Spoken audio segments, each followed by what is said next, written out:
Ousmane Ahmad Sow. Je suis comptable fournisseur à Air Sénégal SA et je suis chargé de la comptabilité des fournisseurs locaux, à savoir tout ce qui est lié au siège et la zone Afrique. Le comptable, c'est comme un journaliste. Il traite les informations au quotidien et se rapproche de la vérité.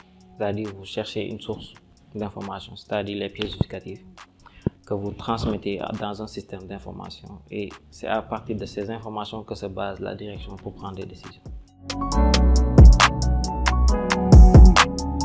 Au quotidien, je me charge de, comme je l'ai dit tout à l'heure, de la comptabilisation des fournisseurs locaux. Qui dit fournisseur dit plutôt charge et qui dit charge dit plutôt dépenses et ça impacte gravement sur le résultat de l'entreprise. Donc ce qu'on fait au quotidien, je pense que ça impacte non seulement au niveau du résultat, mais par rapport aux décisions du conseil d'administration. Tout d'abord, j'ai eu mon bac au groupe scolaire Machallah. Ensuite, j'ai fait une formation en comptabilité et gestion à l'ESP, à l'École supérieure polytechnique.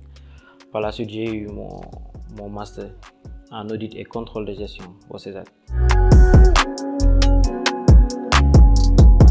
Il faut avoir le sens du détail, c'est-à-dire qu'il faut prendre les éléments à la source, bien regarder, bien scrupuler les éléments qu'il faut mettre dans le système d'information. Le plus souvent, c'est les femmes qui excellent dans le métier parce qu'elles ont le sens du détail. C'est très important. En plus de ça, il faut être impartial, c'est-à-dire qu'il faut prendre les informations telles quelles, ne rien modifier, ne rien changer et les traiter comme il se doit.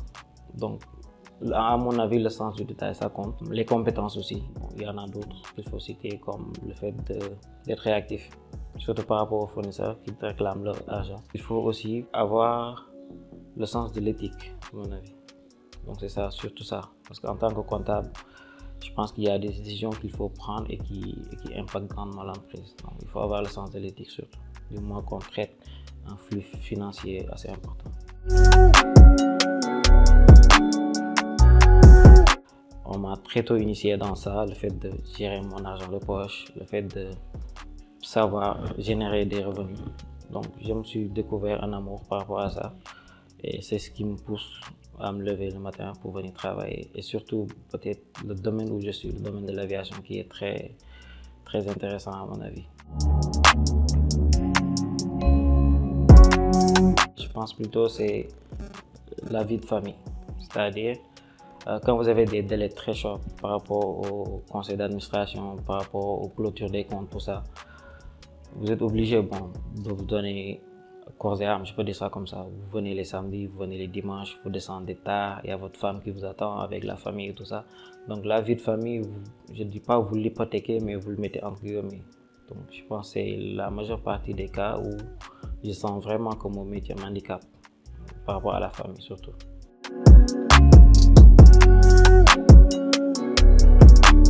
Il y a le concours des circonstances aussi, comme je vous ai dit. J'avais fini ma formation en audit, donc j'attendais plutôt une carrière en auditeur, que ce soit interne ou externe plutôt. Seulement, j'ai vu aussi des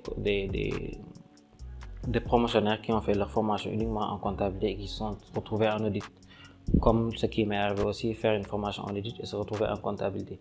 Les deux se valent à mon avis et je pense qu'on peut se retrouver dans l'un des deux, surtout que la comptabilité constitue une base solide, que ce soit si vous voulez poursuivre votre carrière en fiscalité, en comptabilité exactement ou en audit, parce que l'audit plutôt se base sur ce que fait le comptable.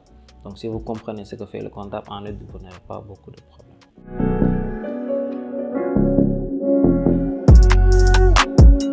Oui et non. Oui, dans la mesure où, par exemple, vous vous retrouvez dans une entreprise ou bien dans une banque ou même dans un cabinet, vous vous donnez corps et âme, vous essayez de bien faire votre boulot et vous essayez de montrer que vous en voulez. Je pense que c'est les qualités à peu près qu'ils cherchent dans une entreprise. Maintenant, je ne sais pas quelles sont les motivations derrière, mais le plus souvent, ils vous utilisent uniquement pour régler un problème bien court. Après, ils vous laissent tomber. Ce qui pose problème dans la mesure où ça impacte sur votre morale, le plus souvent des cas. Donc, moi personnellement, pour ne pas rester les bras croisés, à un moment, je me suis créé une petite entreprise du nom de, je ne sais pas si je peux le dire, du nom de Sensena, qui confectionne des chemises. C'est ce qui fait que tout ce que je porte en ce moment, de la tête aux pieds, c'est fait au Sénégal. et par des Sénégalais et à la main. C'est important de le signifier.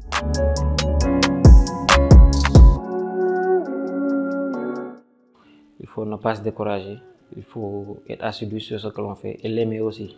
Comme je l'avais dit précédemment, si vous n'aimez pas ce que vous faites, vous n'allez pas aller loin.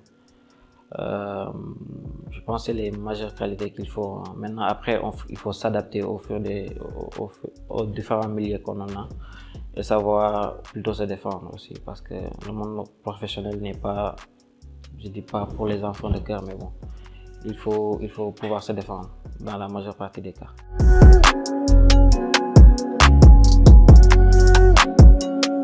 D'abord, il y a l'assistant comptable qui charge pratiquement de tout ce qui est l'aspect ouvrier, quoi. On peut dire ça comme ça.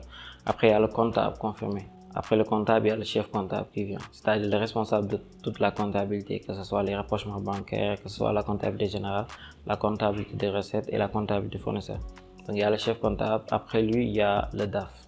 Il y a le trésorier aussi, le trésorier qui se charge plutôt des règlements, de tout ce qui est aspect financier. Donc après ça, il y a le DAF, le directeur des activités financières qui englobe tout ça. Bon, c'est pas commun, mais pour la majeure partie des cas, on peut être directeur général. Mais bon, le plus souvent, on se limite, c'est un peu dommage, on se limite plutôt au directeur des activités financières.